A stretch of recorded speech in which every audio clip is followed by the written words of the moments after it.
Les amis, je suis tellement fier aujourd'hui. Pourquoi? Parce que là, ce que j'ai tout simplement sur l'écran est magnifique, les amis, est magnifique. Cela me prouve encore que, les amis, il suffit juste du travail acharné ou un peu, donc d'un certain niveau vraiment d'engagement important et pas la suite, la répétition ou un peu pour faire des bonnes choses sur les marchés. Je vous assure, pour faire vraiment des très très bonnes choses sur le marché. Vous savez, hier, on a pas mal discuté au sujet de cet indice du dollar, ouais, un peu. On a donné pas mal de scénarios. Et ces scénarios n'ont pas été donnés au hasard, ouais, un peu. Ces scénarios n'ont pas été donnés au hasard. Ils ont été faits sur base d'un certain nombre d'arguments, voilà, et sur base vraiment d'une certaine expérience solide sur les marchés, ouais, un peu. Parce que ça fait longtemps, vous voyez, que j'ai fait cela et pendant tout ce temps, j'ai dû voir à chaque fois les mêmes configurations. Ouais, j'ai dû voir à chaque fois les mêmes configurations et nous avons vraiment forgé quelque chose de très très intéressant, ce qui nous permet vraiment à un certain moment de les interpréter et de d'anticiper, vous voyez, favorablement le marché, favorablement. Et je pense en tout cas que ceux qui ont regardé ce programme depuis son lancement, nous sommes d'ailleurs à la troisième semaine déjà, ne peuvent qu'être satisfaits. Ils ne peuvent qu'être satisfaits parce que jusqu'à présent, toutes les orientations qu'on a données à travers chacune de ces vidéos, c'est relativement réalisé. C'est plus ou moins réalisé, ou un peu. Donc, toutes les orientations. Et donc, hier, ce qu'on a dit du côté de l'indice du dollar, en réalité, on a dit ce niveau de neutralité. J'invite ceux qui n'ont d'ailleurs pas regardé la vidéo d'hier à aller la regarder. Je vais la laisser à ce niveau, ou un peu. Donc, ce qu'on a dit hier par rapport à notre ami indice du dollar, c'est que cette zone fétiche des Fibo allait jouer un rôle très intéressant, ou un peu. On a dit, en cas de rupture de cette zone fétiche des Fibo, celle-ci, parce que il était question en tout cas de chiber toutes ces dernières structures, ou un peu. La zone fétiche des Fibo aussi ne représentait que la zone fétiche de cette dernière structure, ou un peu. Donc, elle ne représentait que la zone fétiche de cette dernière structure. Par contre, celle-ci, cette zone-ci, vous voyez, je parle bien de cette zone fétiche des fibos, les amis. Celle-là représentait euh, toute la zone fétiche des fibos de cette structure baissière, ouais, un peu. On a dit, vous voyez un peu, que ces zones allaient jouer un grand rôle, ou un peu, notamment un rôle de résistance lors des corrections, ou un peu. Et ce qui s'est passé, c'est que on a eu cette forte correction, vous voyez un peu, et on a légèrement, on a brisé cette première zone et le marché s'est confronté directement à celle-ci. Ouais, un peu. Directement à celle-ci et par la suite, on a connu cette forte chute. Ouais, un peu.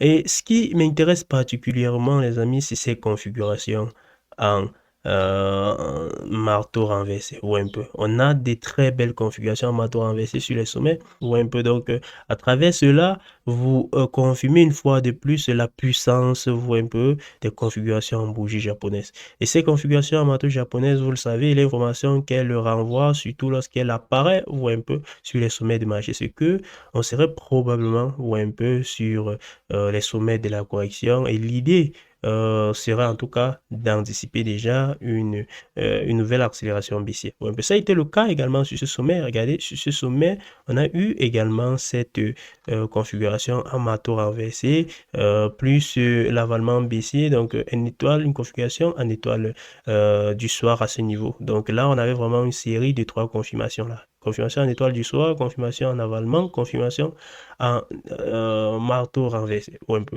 À ce niveau, c'était l'avalement baissier, ou un peu. À ce niveau, on a avalé totalement tous ces bougies-ci, ou un peu.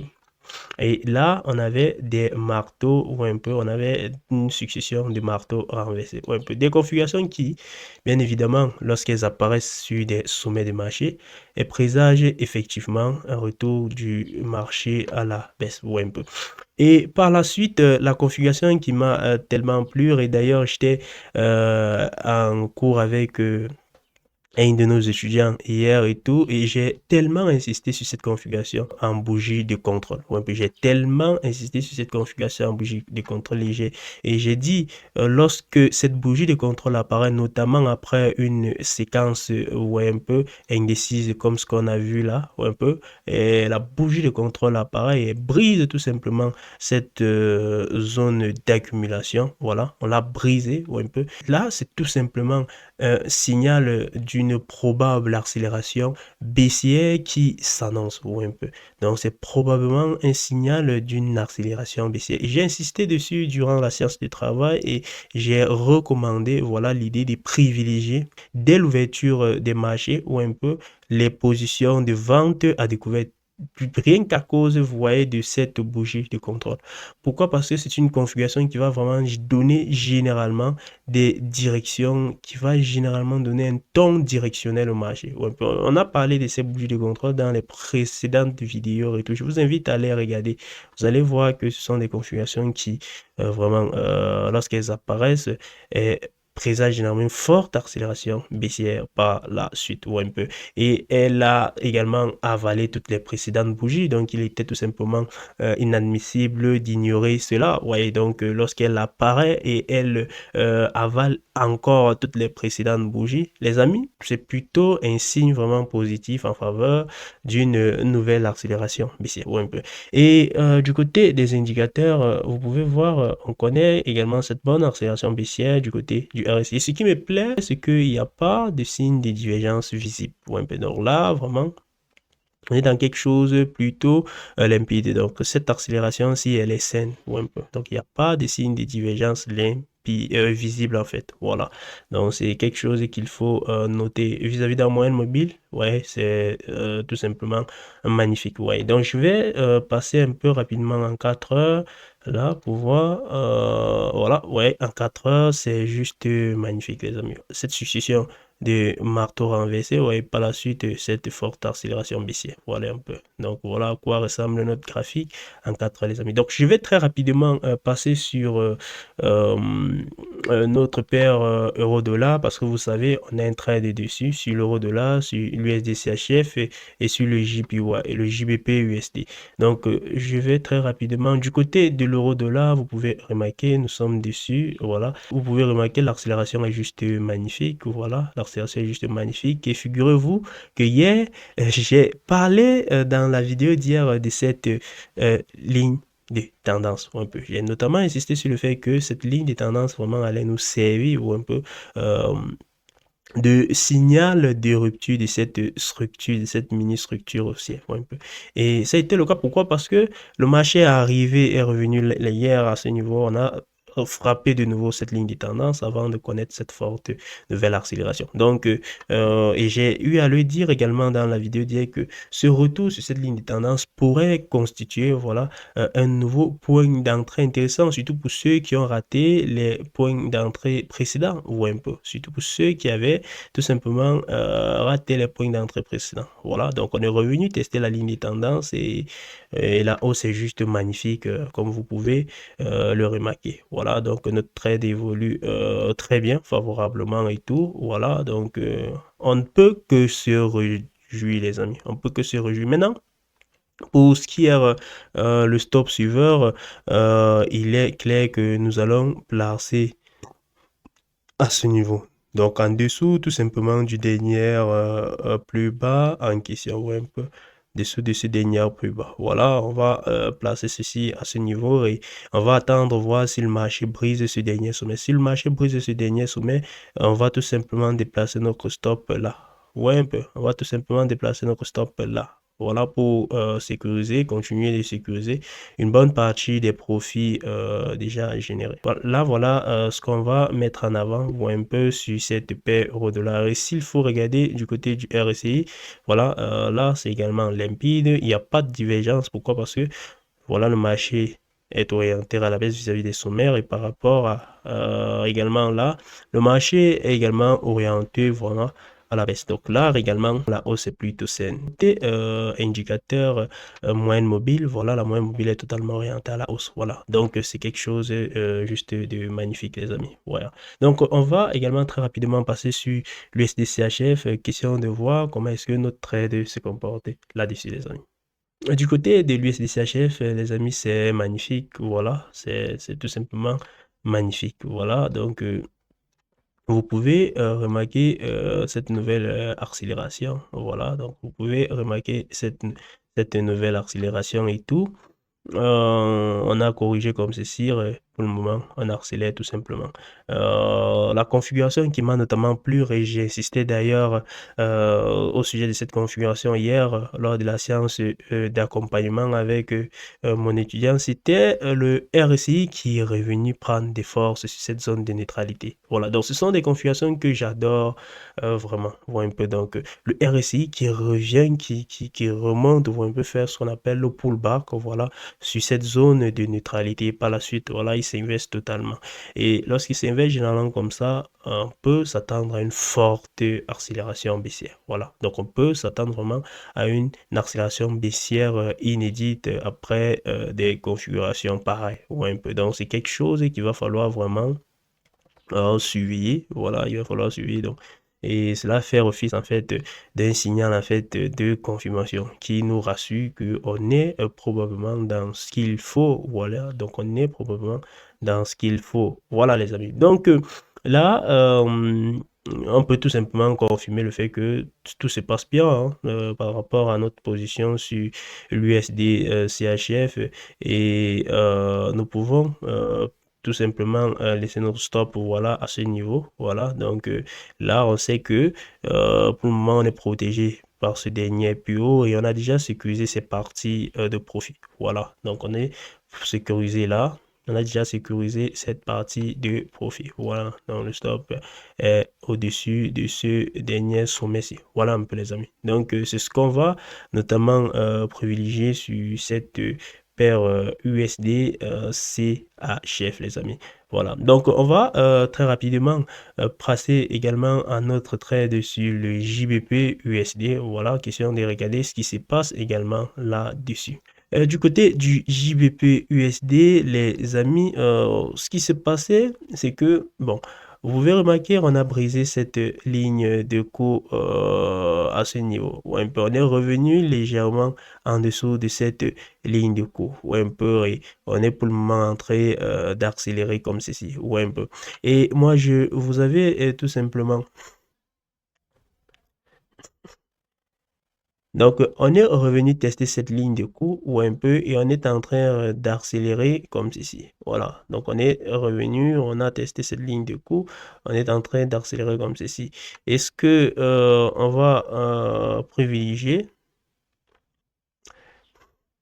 On est revenu tester cette ligne de cours ou un peu, on l'a légèrement brisé et on est en train d'accélérer là-dessus ou un peu. Donc, ce que vous pouvez remarquer, c'est que notre stop d'entrée était tout simplement en dessous, voilà, de ce dernier plus bas, voilà, de cette mèche-là. Maintenant, ce qu'on va privilégier ou un peu, c'est le déplacement du stop légèrement en dessous maintenant de ce niveau-ci. Ouais, un peu. Donc, le stop va être en dessous de ce dernier plus bas et en dessous également de la moyenne mobile. Voilà. Donc, là, on va laisser le marché respirer. Alors, c'est vrai, il n'y a pas encore de profit dessus comme ce qu'on a vu sur le l'euro-dollar, sur l'USD CHF, mais on n'est pas loin en tout cas de passer un break-even. Et regardez au niveau du RSI, j'ai beaucoup aimé ça. Beaucoup, le RSI qui revient prendre des forces sur la zone de neutralité. Voilà, ce sont des configurations que j'adore, les amis. Ce sont des trucs que j'adore. Donc, lorsque le RSI revient comme s'il prend des forces, généralement, on peut s'attendre à une accélération plutôt importante, magnifique, je dirais, pour un peu. Vous allez remarquer qu'on reste également au-dessus de cette ligne de tendance haussière du RSI qui reste tout simplement positif. Voilà, donc j'ai eu à insister dessus dans la vidéo d'hier que ce serait vraiment la cassure de cette ligne de tendance haussière du côté de notre RSI qui allait en tout cas vraiment me faire douter voilà de cette position sur le JBP USD étant donné que les fondamentaux sont vraiment aligné avec nous. Nous sommes dans un contexte où on attend majoritairement, voilà, une baisse des taux d'intérêt au mois de décembre, ou un peu, ce qui devrait peser, ces attentes-là devraient peser sur le dollar. Vous voyez, c'est pourquoi, sur un plan purement fondamental, on privilégie les opérations de vente à découvert sur le dollar, ou un peu. C'est pour cette raison fondamentale. Maintenant, pour tout ce qui est technique, c'est l'ensemble de tout ce qu'on voit à chaque fois pendant ces différentes séances de travail, un peu. Maintenant, ce qu'on va faire pour terminer cette vidéo, c'est que on va tout simplement regarder notre calendrier économique, regarder les nouvelles macroéconomiques qu'il va falloir suivre au cours de cette journée. Voilà. Question de ne pas être surpris, vous voyez un peu, question de ne pas être surpris de l'ampleur de la volatilité du marché durant cette journée de trading. Si nous allons sur notre calendrier économique pour cette journée d'aujourd'hui, nous pouvons nous rendre compte tout simplement qu'il y a ce discours de Christine Lagarde aux environs de 9h30. Il y a également ces données PMU services en France. Par la suite, à 14h15, il y a les données sur la création d'emplois ADP. Voilà, donc là, c'est vraiment une nouvelle très intéressante et qu'il va falloir suivre. Le rapport ADP sur le nombre d'emplois non agricoles. Et je tiens à rappeler que celui d'hier, le rapport Joult sur le nombre d'emplois non agricoles n'a pas été publié. Donc, il se peut également que ce rapport ADP ne soit pas publié ou un peu aujourd'hui. Donc, il se peut également que ce rapport ne soit pas publié aujourd'hui parce que ces données, en fait, servent de données préliminaires ou un peu pour les données générales du rapport NFP. Voilà. Donc, hier, le rapport Joule n'a pas été publié et sur le calendrier économique également, lorsque vous partez sur une base semaine, on a tout simplement l'absence du rapport NFP. Le rapport NFP que je rappelle est publié chaque premier vendredi du mois. Donc, c'était censé être publié normalement ce premier vendredi, mais il n'est pas attendu par le marché. Donc, on a également de fortes chances que ce rapport ADP ne soit même pas publié par la suite. On a un discours de Christine Lagarde, présidente de la BCE, à 14h30. Le PMI service aux États-Unis. Donc ça, c'est l'activité des services aux États-Unis à, 15h45. Et vous pouvez vous remarquer tout simplement que les services sont restés vraiment excellents. Voilà, donc ce rapport PMI, ces données PMI sont attendues à 45. Pourtant, le mois précédent, nous étions à 44,8. Voilà, donc on a vu que l'activité manufacturière aux États-Unis avait connu voilà, un petit coup de poing, mais l'activité des services restait tout de même robuste. Voilà. Par la suite, on va avoir cette à 16 heures de l'indice PMI non manufacturé qui est attendu de l'ICM qui est attendu à 52 et contre 52,4 publié la session précédente. Et on a le stock du pétrole, oui. Cette donnée également est très importante, vous le savez, j'explique à chaque fois les enjeux qui se cachent derrière cette donnée macroéconomique, vous voyez un peu. Et après cela, on va avoir un nouveau discours de Christine Lagarde. Donc Christine Lagarde a vraiment beaucoup de discours aujourd'hui, voilà. Et à 20h, on va terminer tout simplement avec un discours du président Trump, les amis. Donc on va s'arrêter là, les amis, et j'espère en réalité que vous avez appris pas mal de choses dans cette vidéo et que vous avez une fois de plus vu à quel point les configurations en bougie japonaise peuvent tout simplement changer, impacter votre trading, surtout si vous savez bien les interpréter. Voilà, surtout si vous savez bien les interpréter. Vous avez remarqué durant toute cette série des vidéos, c'est que on n'anticipe pas les mouvements. Voilà, donc le marché est là. Ce qu'on fait à chaque fois, c'est qu'on traduit l'information que le marché nous donne à travers les configurations bougies japonaises, à travers les niveaux clairs et tout, et on prend des décisions d'investissement qui vont en phase avec ce que le marché nous donne comme information. On n'invente rien, on n'écrit rien, je le dis à chaque fois. Sur les marchés, on n'invente rien, on n'écrit rien. Voilà les amis, en description de cette vidéo, vous avez le lien d'inscription au broker Fusion Market. Fusion Market, c'est le broker que j'utilise depuis 4 ans. Voilà, donc depuis 4 ans, je suis resté fidèle à Fusion Market. Pourquoi? Parce que Fusion Market mettait à ma disposition les meilleures conditions de trading. Meilleures conditions de trading, j'entends parler par les frais de commission et les frais de spread les plus compétitifs sur les marchés. Lorsque vous négociez les paires Forex majeures comme l'euro-dollar, le JBUSD, le DCHL, le JPY, vous ne payez en réalité aucun frais de thread. Ouais, un peu de frais sont quasiment nuls pour ces paires Forex majeures. Voilà pourquoi, parce que ce sont les paires les plus liquides. Pourtant, ailleurs, chez d'autres brokers, vous payez tout de même les frais de thread sur ces brokers. Maintenant, pour tout ce qui est commission, vous payez moins de 2 dollars lorsque vous négociez un lot standard sur ces différentes paires de devises. Voilà, donc sur ces paires majeures, vous payez moins de 2 dollars lorsque vous négociez un lot standard. Et côté régulation, il s'agit d'un broker régulé par l'autorité des marchés financiers australien, qui est une institution, voilà, de premier plan dans tout ce qui est régulation, voilà, des brokers en ligne. Vous voyez un peu, donc c'est une régulation vraiment de premier plan. Vous avez vraiment une régulation excellente. Et cette régulation nous garantit tout simplement le fait que Fusion Market devrait mettre à notre disposition les meilleures conditions de trading et garantit également la sécurité vis-à-vis de nos fonds qui sont tout simplement déposés sur la plateforme de Fusion Market. Au-delà de ces différents avantages, on a également les dépôts et les retraits qui sont quasiment instantané. Voilà les amis. Si vous recherchez vraiment un broker fiable, un broker qui va vous donner la possibilité de trader dans les meilleures conditions de trading, n'hésitez pas de vous inscrire sur Fusion Market. Et en passant par notre lien en description de cette vidéo, vous contribuez indirectement, voilà, au travail que nous abattons quotidiennement sur cette chaîne YouTube et sur nos différents réseaux sociaux. Voilà les amis. Vous avez également mon numéro WhatsApp en description de cette vidéo pour ceux qui souhaiteraient prendre un accompagnement chez moi dans le but tout simplement de faire passer leur trading à un niveau supérieur. Les amis, je vous souhaite tout simplement une très bonne journée de trading.